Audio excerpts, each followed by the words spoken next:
திருச்சிற்றம்பலம். ஸ்ரீமத் கச்சியப்ப சிவாச்சாரிய சுவாமிகள் அருளிய கந்தபுராணம் பாகம் 67 அசுரகாண்டம் திக்விஜய படலம். கந்தபுராணத்தில் அசுரகாண்டத்தில் அண்டகோச படலத்தை அடுத்து 12வது படலமாக திக்விஜய படலம் அமைந்திருக்கின்றது. சுக்ராச்சாரியாரிடம் உபதேசம் பெற்று வந்த சூரபத்மன் வெளியே நின்று கொண்டிருந்த தனது தம்பிமார்களிடம் சென்று சேருகின்றான். தன் தம்பிமார்களிடம் சுக்ராச்சாரியார் சொன்ன உபதேசங்களை எல்லாம் பகிர்ந்து கொள்கின்றான். சேனைகள் ஆர்ப்பரிக்கின்றன. இனி நமது பகைவர்களை நாம் வெற்றி கொள்ள வேண்டும், விரைவில் புறப்பட வேண்டும், அதுவே நமது கடமை என்று அசுரன் சூரபத்மன் கூறுகின்றான். அந்த நேரத்தில் வானத்திலே இவர்களின் தாயாகிய மாயவள் தோன்றுகின்றாள். மாயைதான் வெகு நாட்களாக தன்னுடைய பிள்ளைகள் மேம்பாடு அடைய வேண்டும் என்று தவம் செய்து கொண்டிருந்தாள். மாயவளை கண்ட சூரபத்மன் தனது தம்பியர்களுடனும் தங்கை அஜமுகியுடனும் பெரும் அன்புடன் பணிந்து வணங்குகின்றான். அந்த நேரத்திலே தாயான மாயை தன் பிள்ளைகள் பெற்ற அந்த சிறப்பினை பார்த்து பார்த்து பெரிதும் மகிழ்ச்சி கொண்டு தன் பிள்ளைகளுக்கு ஆசீர்வாதம் செய்கின்றாள். தன் பிள்ளைகளை நோக்கி ஆசி கூறி மாயை சொல்கின்றாள், நீங்கள் செய்த யாகத்தின் செய்கைகளையும் அதற்கு சிவபெருமான் கொடுத்த வரங்களையும் அதன் விபரங்களையும் நான் கேள்விப்பட்டேன். உள்ளத்தில் பெருகுகின்ற அன்போடு உங்களை காண வந்தேன். நீங்கள் இனி இந்திரன் முதலியவர்களையெல்லாம் வெற்றி கொள்வீர்களாக. வெற்றி கொண்டபின் எவ்வுலகும் உங்களது ஆணைக்கு உள்ளாகி நீங்கள் அரசாட்சி செய்து இந்த பூமியில் எஞ்ஞான்றும் வாழ்வீராக. மாயை தன்மைகளை நீங்கள் செய்ய வேண்டும் என்று விரும்பினால் என்னை ஒருமுகத்தோடு அன்பினால் தியானியுங்கள். அப்படி நீங்கள் என்னை நினைத்த போதே நான் அங்கே வந்து நீங்கள் விரும்பிய கர்மங்களை செய்து முடிப்பேன். அதோடு மட்டுமல்ல, நான் எப்பொழுதும் உங்களை பிரிந்திருக்க மாட்டேன். உங்களை காண்பதற்காக பலமுறை வருவேன். நீங்கள் எல்லோரும் உடல் வேறாகவும் உயிர் ஒன்று போல கலந்து உங்களுக்குள்ளே எந்தவித வேறுபாடுமின்றி இருப்பீர்களாக என்று சொல்லி மாயை மறைகின்றாள். தாயாரின் ஆசியை பெற்றபின் மகிழ்ந்தார்கள் சூரபத்மன் உள்ளிட்ட அசுரர்கள். சேனைகளையெல்லாம் திரட்டுகின்றான் சூரபத்மன். முதலில் குபேரனுடைய பட்டினத்திற்கு செல்லுமாறு முரசப்பறையை முழக்கி கட்டளை செய்தான். அசுரர்களும் சேனைகளோடு குபேரப்பட்டினம் இருக்கின்ற திசை நோக்கி செல்கின்றார்கள். 3 கோடி யோஜனை பரப்பளவில் 4 திசைகள் மற்றும் பொருந்திய எல்லையில் காலாட்படை, தேர்ப்படை, குதிரைப்படை, யானைப்படை என்று அசுரப்படைகள் அணிவகுத்துச் செல்கின்றன. இவ்வாறு இந்த சேனை புறப்பட்டு சேனையின் முதல் பகுதியானது குபேரப்பட்டினத்தை சென்று சேருகின்றது. சிவபெருமான் சூரபத்மனுக்கு கொடுத்த அந்த இந்திர ஞாலம் என்ற தேரின் மேலே ஆரோகணித்து வீர புலி போல அசுரர்கள் எல்லாம் சூழ்ந்து தொழுதபடி சூரபத்மன் செல்கின்றான். அதே போன்று சிங்கமுகாசுரனும் மிக பெரிய தேரிலே 1000 யாளிகள் 1000 குதிரைகள் பூட்டப்பட்ட தேரிலே செல்கின்றான். அதே போன்று தாரகாசுரனும் தன் தேரிலே ஏறி காலகால விஷத்தைப் போல மிக வேகமாக செல்கின்றான். சிங்கமுகாசுரனும் தாரகாசுரனும் சூரபத்மனின் 2 பக்கத்திலே வந்தார்கள். நடுவிலே சூரபத்மன் வருகின்றான். அசுரர்க்கு அரசனான சூரபத்மனின் பெரும் படை செல்லும் பொழுது பூமி நடுங்கியது. பூமியை தாங்கும் பாம்புகள் கூட்டம் நடுங்கின, திசைகள் நடுங்கின, மலைகள் நடுங்கின, சமுத்திரங்கள் நடுங்கின, நெருப்பும் நடுங்கியது. இத்தன்மையான சேனைகளுடன் சூரபத்மன் குபேரப்பட்டணத்தை முற்றுகையிடுகின்றான். இதனை அறிந்து தூதுவர்கள் இயக்கர் தலைவரான குபேரன் இருக்கின்ற தலைநகருக்கு மிக விரைவில் செல்கின்றார்கள். குபேரனிடம் சொல்கின்றார்கள், சூரபத்மன் தனது சேனையுடன் வந்து நம் நகரை வளைத்து கொண்டான் என்று. குபேரன் நினைக்கின்றான், நடுக்கம் அடைந்து இந்த அசுரர்களை நான் வெற்றி கொள்வது என்பது மிக அரிதான காரியம். ஏனென்றால் இந்த அசுரர்கள் சிவபெருமானால் கொடுக்கப்பட்ட வரங்களை கொண்டவர்கள். எனவே நான் அவர்களை சென்றடைந்து அவர்களுக்கு ஆசி வழங்குவதுதான் யுத்தி என்று எண்ணி புறப்பட்டு செல்கின்றான். குபேரன் புஷ்பக விமானத்தின் மீது தன் துணையாக இருக்கின்ற யக்ஷர்களுடன் சூரபத்மன் இருக்கும் இடத்திற்கு சென்று சூரபத்மனை தொழுது போற்றி நல்ல ஆசி மொழிகளை கூறி, சூரபத்மனே, நான் இனி உனக்கு அடியன் ஆவேன் என்று கூறுகின்றான். அது கேட்ட சூரபத்மன், அப்படியென்றால் நீ இனி இங்கே இருப்பாயாக என்று குபேரனை விட்டுவிட்டு செல்கின்றான். குபேரன் சூரபத்மனிடம் சரணடைந்ததைக் கண்ட அசுரர் படைகள் சூரனை போற்றுகின்றார்கள். இந்த அசுர சேனைகள் குபேரனின் பட்டணமான அழகாபுரியில் புகுந்து அங்குள்ள நிதிகள், ரத்னங்கள், அளவில்லாத புஷ்பக விமானங்கள், ஆயுதங்கள், தேர்கள், குதிரைகள், யானைகள் என்று எது எது விசேஷமாக இருக்கின்றதோ அவற்றையெல்லாம் சூறையாடிக் கொண்டு திரும்பினார்கள். அசுரர்கள் வலிந்து பறித்து எடுத்துக்கொண்ட அழிவற்ற பெரு வளங்களான பொருட்கள் எல்லாவற்றையும் இழந்து நின்றான் குபேரன். அந்த அழகாபுரி தன்னுடைய சிறப்புகளையெல்லாம் இழந்து நாயகன் இல்லாத பெண் போன்று அங்கே இருந்தது. குபேரன் மனம் நாணமடைந்து தனது நகருக்குள் திரும்பி போனான். அழகாபுரி உற்ற குபேரனை தனது அடித்தொண்டு செய்யும்படி வைத்தேன். இனி வடகிழக்கில் ஈசரான ருத்ரமூர்த்தியின் நகரை நோக்கி செல்கின்றான். ஆனால் வடகிழக்கிலே இருக்கின்ற ஈசான ருத்ரமூர்த்தி இருக்கின்ற நகரம் இது சிவசாரூபம் பெற்ற ருத்ரமூர்த்தி இருக்கும் நகரம் என்று எண்ணி அந்த நகரை நாம் தொடக்கூடாது என்று எண்ணி அந்த நகரத்தை விட்டுவிட்டு இனி கிழக்கில் இருக்கும் தன்னுடைய பகைவனான இந்திரன் நகருக்கு பெரும் கோப வேகத்துடன் செல்கின்றான். இதனை அறிந்து கொண்ட இந்திரன் பெரும் துயரமடைந்து வானுலகில் ஒளி தோடினான். இந்திரன் ஓடிப்போனதை அறிந்த சூரபத்மன் இந்திரன் இருந்த அந்த நகரம் முழுமையையும் கொடிய அக்னிக்கு இரையாக கொடுத்து சாம்பலாக்கினான். அங்கிருந்து புறப்பட்டு அக்னி பகவான் இருக்கின்ற தென்கிழக்கில் இருக்கின்ற நகருக்கு செல்கின்றான் சூரபத்மன். அந்த நேரம் அக்னி பகவான் கொடிய கோபம் கொண்டு 1000-100 கோடிக்கணக்குடைய தன்னுடைய அக்னிகளான பரிவாரங்கள் சேனைகளாக சூழ சூரபத்மனோடு மாறுபட்டு போர் புரிவதற்காக வந்து சேர்ந்தார். அக்னியின் சேனைகளும் அசுர சேனைகளும் மிக வேகமாக போர் செய்த நேரத்தில் அக்னியின் படைகள் தொலைந்து போனது. அசுரர் படை முன் தோற்றோடியது. அக்னி மிகவும் கோபம் கொண்டு ஊழிக்காலத்தில் இந்த எல்லா உலகங்களையும் முடிவு செய்கின்ற வலிமையுடன் ஊழித்தீயின் பேருருவை எடுத்துக்கொள்கின்றார். அசுர சேனைகளையெல்லாம் எரித்து சிதைக்கத் தொடங்கினார் அக்னி. இதனை கண்ட தாரகாசுரன் கோபித்து எழுந்தான். தன் சேனையை எரிக்கின்ற அக்னி பகவானை எதிர்த்து தனது செங்கையில் தரித்திருந்த வில்லை எடுத்து வளைத்துக் கொள்கின்றான் தாரகன். சிவபெருமான் தனக்கு கொடுத்த ஆயுதத்தை கையில் எடுக்கின்றான் தாரகன். அதற்கு அர்ச்சனை வழிபாடு செய்கின்றான். சிவபெருமான் கொடுத்த அஸ்திரத்தை எடுத்தவுடனேயே அக்னி தேவன் அதனை கண்டு, இந்த படையை தாரகன் விடுத்தால் உலகமெல்லாம் தொலைந்து விடுமே, எனக்கும் முடிவு செய்திடுமே இந்த அஸ்திரம் என்று நடுக்கம் கொண்டார் அக்னி கடவுள். தன்னுடைய ஊழித்தீ வடிவத்தை சுருக்கி ஒடுங்கி தாரகாசுரன் முன்பு ஓடிச் சென்று கைகளை குவித்து கூப்பி வணங்கி அக்னி பகவான் சொல்கின்றார், உலகம் எல்லாவற்றையும் தோற்றுவித்து பின்னர் தொலைவு செய்கின்ற யாதொரு படையாலும் மாற்ற முடியாத எம்பெருமானின் படையை என்மேல் விடும்படி நீ அதனை நமஸ்கரித்து அர்ச்சித்து எடுத்துக்கொண்டாய். எந்த புவனத்தில் உள்ள பொருட்களும் எம்பெருமான் கொடுத்த அஸ்திரத்திற்கு முன்னாக நிற்குமா? எனவே நீ கோபம் கொள்ள வேண்டாம். சிவப்படைக்கலமானது மிக மேலானது. அப்படையை கொண்டு உலகத்தை நீ அழித்தால் அது அப்படையை தந்தருளிய கடவுளுக்கு குற்றமாகிவிடும். எனவே நான் செய்த பிழையை பொறுப்பாயாக என்று தாரகனை அக்னிதேவன் போற்றுகின்றான்.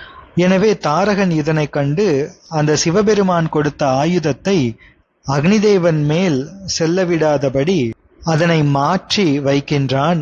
மகிழ்ச்சி கொண்டான். அக்னி சரணடைந்ததை பார்த்து அசுரர்கள் எல்லோரும், இவனை கொல்லுங்கள், இவன் பொல்லாங்கு உடையவன், தீயவன், இவனை குற்றுங்கள் என்று கூறி அக்னி கடவுளை வளைத்துக் கொள்கின்றார்கள். தாரகாசுரன் இந்த அசுரர்களையெல்லாம் விலக்கிவிட்டு அக்னிதேவனை நோக்கி, நீ எங்கள் ஏவலை புரிந்து நிற்பாய். உனது உயிர் இந்நேரம் போயிருக்கும். அதை உனக்கு திருப்பி தந்துள்ளேன். எனவே உனது பெரிய நகருக்கு ஓடிப்போவாயாக என்று தாரகன் கூறுகின்றான். அக்னி தப்பிச் செல்லுமாறு விடுத்தான். அதற்கு முன்பாகவே அசுரர்கள் அக்னிதேவனின் ஊரிலே புகுந்து பெருஞ்செல்வங்களையெல்லாம் வாரி சூறையாடிக் கொண்டு வந்தார்கள். அக்னிதேவன் வெட்கமடைந்து தனது ஊருக்குள் சென்றான். அங்கிருந்து புறப்பட்டு சூரபத்மன் யமராஜனின் யமபுரத்திற்கு சென்றான் தெற்கு திசை நோக்கி. யமபட்டணத்தை அசுரனின் சேனைகள் அடைந்தவுடன் அதனை தூதுவர்கள் யமராஜனிடம் சென்று சொல்கின்றார்கள். அதனை கேட்டு யமன் இடியுண்ட பாம்பு போல வருந்தினான், துன்பப்பட்டான். குபேரனும் அக்னியும் சூரபத்மனை எதிர்கொண்டு துதித்துச் சென்றார்கள். அதை செய்வதுதான் எனக்கும் இப்பொழுது உள்ள ஒரே வழி என்று எண்ணினான் யமன். தனது எருமைக்கடாவில் ஏறி தனது கிங்கரர் என்னும் சேனைகள் சூழச் சென்று சூரனுக்கு அருகே சென்று அவனை போற்றி தொழுது நல்ல ஆசிமொழிகளையும் கூறியபடி நின்றான் யமன். யமனின் இந்த செய்கையை நோக்கி சூரபத்மன் மகிழ்ந்து, எனது பணிவிடைகளை நீ இன்று முதல் செய்ய வேண்டும் என்று சொல்லி உன் பரிஜன மக்களுடன் இந்த இடத்தில் இருப்பாயாக என்று கட்டளையிட்டு அங்கிருந்து புறப்படுகின்றான். அசுர சேனைகளும் வழக்கம் போல யமபட்டணத்தில் புகுந்து அங்கிருக்கின்ற செல்வங்களை சூறையாடினார்கள். இனி தென்மேற்கில் இருக்கின்ற நிருதி தேவனுடன் போர் செய்ய செல்கின்றான் சூரபத்மன். நிருதி தேவனும் இதனை கேள்விப்பட்டு சூரபத்மன் முன் நின்று சூரபத்மனை துதித்து பாதத்தை தொழுது, அரசே, உனது சுற்றத்தவன் யான் என்று பலவிதமாக சொல்லி பணிந்து நிற்கின்றான். சூரபத்மன் அங்கிருந்து புறப்பட்டு மேற்கு திசையில் இருக்கின்ற வருண பகவான், வடமேற்கு திசையில் இருக்கின்ற வாயு பகவான் இவர்களது நகரம் நோக்கிச் செல்ல இவர்களும் ஓடி மறைந்து ஒளிந்து விட்டார்கள் சூரபத்மனின் வருகையை கேள்விப்பட்டு. அவர்கள் இருவரும் ஓடிவிடவே அவர்களுடைய நகரத்தையும் சூரபத்மனின் சேனைகள் சூறையாடினார்கள். பின்னர் அங்கிருந்து பாதாள உலகங்களாகிய 7 உலகத்திற்கு செல்லும் பொழுது அங்குள்ள அசுரர்கள் எல்லாம் சூரபத்மனை போற்றி வணங்குகின்றார்கள். அவர்களுக்கு அருள் செய்து அப்பால் சென்று நாகலோகத்திற்கு செல்கின்றான். அங்கே நாகராஜன் பெரும் கோபத்துடன் போர் செய்வதற்காக சூரபத்மனை நோக்கி வர தனது சேனையால் நாகராஜனை வெற்றி கொண்டு தோல்வியுற்ற நாகராஜனை சூரபத்மன் மிக வியந்து பாராட்டி போற்றி அந்த நாகராஜனினுடைய இருப்பிடத்தில் ஒரு நாள் சூரன் தங்குகின்றான். அப்பொழுது சூரபத்மன் நாகராஜன் வைத்திருந்த அமிர்தம், தேவர்கள் எல்லோரும் அமிர்தத்தை நாகராஜனிடம் கொடுத்து வைத்திருந்தார்கள். அந்த அமிர்தத்தை வலிந்து வாங்கி தன் தம்பிமார்களுடன் அந்த அமிர்தத்தை பெருமிதத்துடன் உண்டுவிட்டு அப்பால் சென்று விடுகின்றான். மற்றைய பாதாள இடங்களெல்லாம் சென்று அங்கு இருக்கின்ற அந்த கண்ணுக்கு இனிய காட்சிகளையெல்லாம் ஆச்சரியத்துடன் பார்த்து தனது வீரர்களான படையோடு விரைவாக பாதாள நிலையங்களிலிருந்து புறப்பட்டு செல்கின்றான். செல்கின்ற திசைகளிலெல்லாம் வெற்றியை நாட்டுகின்றான், புகழை ஈட்டுகின்றான். பின்னர் சூரபத்மன் பூ உலகத்திற்கு வந்து சமுத்திரத்தை கடந்து சாகத்தீவை நீங்கி மகாலட்சுமியோடு பூதேவி போற்றிட நாராயண கடவுள் அனந்தன் என்ற நாகத்தின் மேலாக யோக நித்திரை செய்யும் பார்க்கடலுக்குச் செல்கின்றான் சூரபத்மன். அசுர சேனைகளெல்லாம் பார்க்கடலை தங்களது கால்களால் பெரும் கூச்சலுடன் கலக்குகின்றார்கள். அசுரர்கள் ஆர்த்திட்ட முழக்கத்தை கேட்ட லக்ஷ்மி தேவியும் பூதேவியும் உடல் நடுங்கி பயத்தால் வேர்வை கொள்ள நாராயண பெருமான் அவர்களை பார்த்து அஞ்சாதீர்கள் என்று துயிலிலிருந்து நீங்கி அருள் செய்தார். நாராயணர் மனத்தால் நினைப்பதற்கு முன்னதாகவே கருட பகவான் அங்கே வந்து சேர கருடனின் பொற்றோள் மேல் ஆண் சிங்கம் போல வீரத்துடன் எழுந்தருளிக் கொண்டு சந்திரனை போன்ற வெள்ளிய சங்கு மற்றும் சக்கரம், கதாயுதம், வாள், வில் என்று பஞ்ச ஆயுதங்களையும் ஏந்தி அசுரப்படை முன்பு செல்கின்றார். ஷார்ங்கம் என்ற வில்லை வளைத்தார். நாணின் ஓசையை காட்டி அசுரர் உள்ளங்களை கலக்கினார்.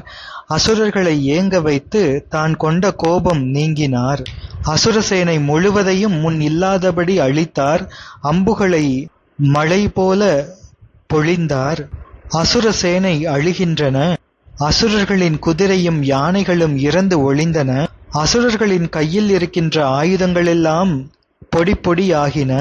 சூறாவளி காற்றினால் அள்ளுண்ட மேகம் போல ஆனது அசுரப்படைகள். அசுரர் தலை துணிந்தன. தோளும் காலும் அம்பினால் அருந்து வீழ்ந்தன.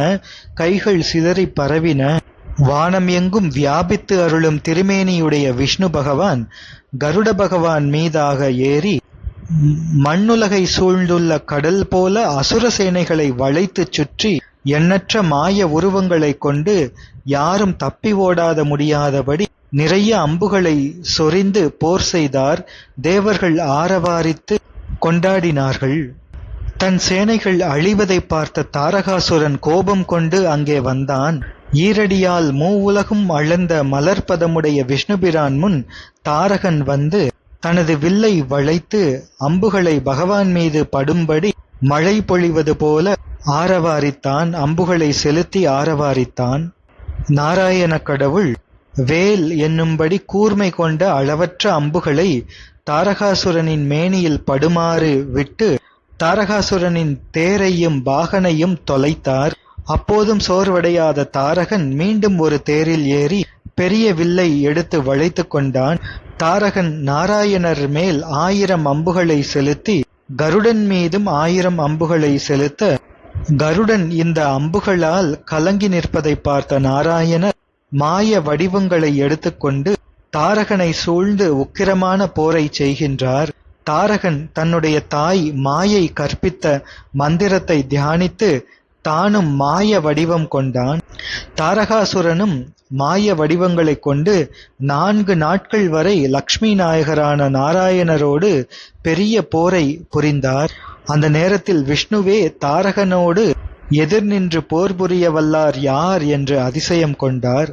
நாராயணர் ஏராளமான அம்புகளை செலுத்தி தாரகனின் தேர் மற்றும் ஆயுதங்கள் எல்லாம் கீழே விழும்படி செய்தார். தாரகன் ஒரு தண்டாயுதத்தை கையில் எடுத்துக்கொண்டு கீழே குதித்து தேவர்கள் நடுங்கி அச்சம் கொள்ள அண்டம் குலுங்க விஷ்ணுவை எதிர்த்து சென்றான். தாரகன் மேல் மழை போல நாராயணர் அம்புகளை சொரிந்தார். அவற்றையெல்லாம் தன் தண்டாயுதத்தினால் அடித்து விலக்கி மேல் நோக்கி எதிர்த்து வர நாராயண கடவுள் தம் கையில் வைத்திருந்த சக்கரப்படையை செலுத்துகின்றார். இந்த சக்கரப்படை தாரகாசுரனினுடைய கழுத்தை நெருங்கியவுடன் அது மாலையாக மாறியது. இது தாரகன் செய்த தவம் காரணமாகவும் சிவபெருமான் கொடுத்த வரம் காரணமாகவும். எனவே விஷ்ணுவின் சக்கரப்படை தாரகாசுரனினுடைய மார்பிலே ஆபரணமாக மாறியது. இதனை பார்த்து விஷ்ணு சொன்னார், தாரகனே கேள், பிரம்மாவும் ததீசியும் யாருமே உனக்கு ஒப்பார் ஆகார். இவர்கள் எல்லோரும் என்னோடு வெற்றியடையாமல் போர் செய்தார்கள். உனக்குச் சமமானவர் யார் என்று ஒருவேளை சொன்னால் அது வீரபத்ர கடவுளே ஆகும். ஏனென்றால் வலிமை வாய்ந்த எனது சக்கரப்படையே உனது கழுத்திற்கு மாலையாக ஆபரணமாக மாறியது என்றால் வெற்றியும் உனக்குத்தான். உன்னுடைய திறமையே இவ்வளவு என்றால் இனி சூரன் சிங்கன் இவர்களினுடைய வலிமையெல்லாம் யார் சொல்ல முடியும்? சிவபெருமான் மகிழும்படி அக்னி வளர்த்து யாகத்தை பல நாள் செய்து உலகில் உங்களைப் போல வலிமை பெற்றவர்கள் வேறு யாரும் இல்லை. உங்களை யாரால் வெல்ல முடியும்? எமக்கும் நீங்கள் சுற்றத்தார் ஆவீர்கள் என்று ஆசி மொழிகளை கூறிவிட்டு விஷ்ணுபிரான் மறைந்து போனார். இதை பார்த்து அசுரர்கள் ஆரவாரித்தார்கள். தேவர்கள் எல்லாம் மிகுந்த துயரம் கொண்டார்கள். நாராயண கடவுள் சென்றவுடனேயே வெற்றி வாகை கொண்ட தாரகாசுரன் சூரபத்மன் முன்பு சென்று வணங்க, சூரபத்மன் நிகழ்ந்ததை கேட்டு மகிழ்ந்து தாரகனை தழுவி மகிழ்ச்சியோடு பார்க்கடலிலிருந்து புறப்பட்டு செல்கின்றார்கள் எல்லோரும். சக்கரவாள மலை இருக்கின்ற வரை இருக்கின்ற தீவுகள் எல்லாவற்றையும் வெற்றி கொண்டு சொர்க்கலோகத்திற்கு செல்கின்றார்கள். அங்கே இந்திரன் அறியும்படி தூதுவர்கள் இதனை சொல்ல, இந்திரன் தனது மனைவியுடன் குயில் வடிவம் கொண்டு வானத்திலே மறைந்து ஓடிப்போனான். அசுரர்கள் சொர்க்கலோகத்திற்கு சென்று இந்திரனை தேடிச் சென்று காண முடியாமல் போயினர். தேவ உலகம் பொலிவு மாய்ந்து போனது. எல்லோரும் கவலை கொண்டார்கள். இந்திரனை தேடி காண முடியாத ஆத்திரத்துடன் அசுரர்கள் தேவர்களை பிடித்தனர். அவர்களை அடித்தனர், துன்புறுத்தினர். தேவர்கள் சூரபத்மன் முன்பு கொண்டு வரப்பட்டார்கள். அவர்கள் சூரபத்மனை தொழுது போற்றினார்கள். இனி எங்களுக்கு நீதான் கடவுள் என்று அந்த பிடிபட்ட தேவர்கள் எல்லாம் வணங்குகின்றார்கள். சூரபத்மன், இனி என்னுடைய கட்டளைகளை நீங்கள் நிறைவேற்ற வேண்டும் என்று சொல்லிவிட்டு சூரபத்மன் மகர்லோகம் புகுந்தான். மகர்லோகம், ஜனோலோகம், லவலோகம் முதலான 3லும் இருப்பவர்கள் சூரபத்மனை வணக்கம் செய்ய அந்த உலகத்தை தாண்டி இனி பிரம்மதேவர் பதத்திற்கு செல்கின்றான். பிரம்மதேவர் நடுக்கம் கொண்டார். பிரம்மதேவர் சூரபத்மனை வரவேற்று ஆசி கூறுகின்றார். அதோடு பிரம்மதேவர் சூரபத்மனின் தம்பிமார்களை பார்த்து அவர்களுக்கும் ஆசி கூறி வில், தேர்கள், பிரம்மாஸ்திரம் என்று தன்னுடைய ஆயுதமான பிரம்மாஸ்திரத்தையும் கொடுக்கின்றார் பிரம்மதேவர். பிரம்மதேவரின் உபச்சாரத்திற்கு மகிழ்ந்து அங்கிருந்து நீங்கி விஷ்ணுபிரான் வீற்றிருக்கும் வைகுந்தம் செல்கின்றான். அந்த நேரம் நாராயண கடவுள் எழுந்து வந்து சூரபத்மனை வரவேற்று பல நாட்கள் நீ வாழ்வாயாக என்று ஆசி கூறுகின்றார். பின்னர் சூரபத்மன் சிவலோகம் செல்கின்றான். சிவலோகம் சென்றவுடன் தன்னுடைய படைகளையெல்லாம் வெளியே நிறுத்திவிட்டு தன் தம்பியர்களுடன் மட்டும் உள்ளே செல்கின்றான். திருவாயிலில் இருக்கின்ற நந்தியம்பெருமான் சூரன் வருகையை உணர்ந்து அவனை உள்ளே அனுமதிக்கின்றார். அங்கே சிவலோகத்திலே கௌரியம்பாளுடன் வீற்றிருக்கின்ற சிவபெருமானது திருமுன்பு சென்று வணங்கி போற்றி நிற்கின்றான் சூரபத்மன். சிவபெருமான் சூரபத்மனுக்கு கருணை செய்தருளி, சூரனே, நீ இதே போல மற்றைய அண்டங்களுக்கும் சென்று உன்னுடைய ஆணையை அந்த அண்டங்களிலும் செலுத்துவாயாக, புகழ் புரிந்து அரசு புரிவாயாக என்று திருவருள் செய்ய சூரபத்மன் பெருமானின் திருவடிகளிலே வணங்கி விடைபெற்று கொண்டு வெளியே வருகின்றான். சூரபத்மன் விரைவாக தனது சேனையிடம் சென்று அப்பால் சிறந்து இடுகின்ற அந்த அண்டச்சுவர் என்று இந்த உலகங்களையெல்லாம் காக்கும் சக்தி கொண்ட அண்டச்சுவருக்கும் செல்ல அங்கே காவல் செய்து கொண்டு இருக்கின்ற நாய் மேல் இருக்கின்ற பைரவ கடவுள், ருத்ரமூர்த்திகள் ஆகிய எண்ணற்றவர்கள் அந்த அண்டத்தை காவல் காத்து கொண்டு இருந்தார்கள். அவர்கள் இந்த சூரனினுடைய வருகையை கண்டு உமையம்மையார் பாகரான சிவபெருமான் அருள் இது என்று நினைத்து கொண்டு இனி மற்ற அண்டங்களுக்கு செல்லுவதற்குரிய வாயில்களை காட்டி அந்த வாசல்களை திறந்து விடுகின்றார்கள். சூரபத்மனும் பைரவ கடவுள் ருத்ரமூர்த்திகளால் திறந்துவிடப்பட்ட அந்த வாசல் வெளியே வந்து மற்றைய அண்டங்களுக்கும் சென்று இதே போன்று வெற்றி கொள்கின்றான். மற்றைய அண்டங்களிலும் கணங்களாக இருக்கின்ற ருத்ரமூர்த்திகள், பைரவ கடவுள் இவர்களின் அருளினால் அந்தந்த அண்டங்களுக்கு உள்ளே சென்று அங்கிருக்கின்ற தேவர்களையெல்லாம் கூட வெற்றி கொண்டு அந்த செல்வங்களையெல்லாம் கூட கவர்ந்து கொண்டு தனது அசுரப்படைகளை ஆங்காங்கே இருத்தி அரசாட்சியை புரியும்படி சூரபத்மன் வைக்கின்றான். இவ்வாறு எல்லையில்லா அண்டங்கள் தோறும் தனது நெருங்கிய சுற்றத்தவராக இருக்கின்ற அசுரர்களை ஆங்காங்கே அரசர்களாக வைத்துவிட்ட பின் தன் துணைவர்களோடு மீளுகின்றான். மறுபடியும் தனது சொர்க்கலோகத்திற்கு சூரபத்மன் வந்து சேருகின்றான். திக்விஜய படலம் நிறைவடைகின்றது. இனி எதிர்கொள் படலம், அதனை சிந்திப்போம். திருச்சிற்றம்பலம்.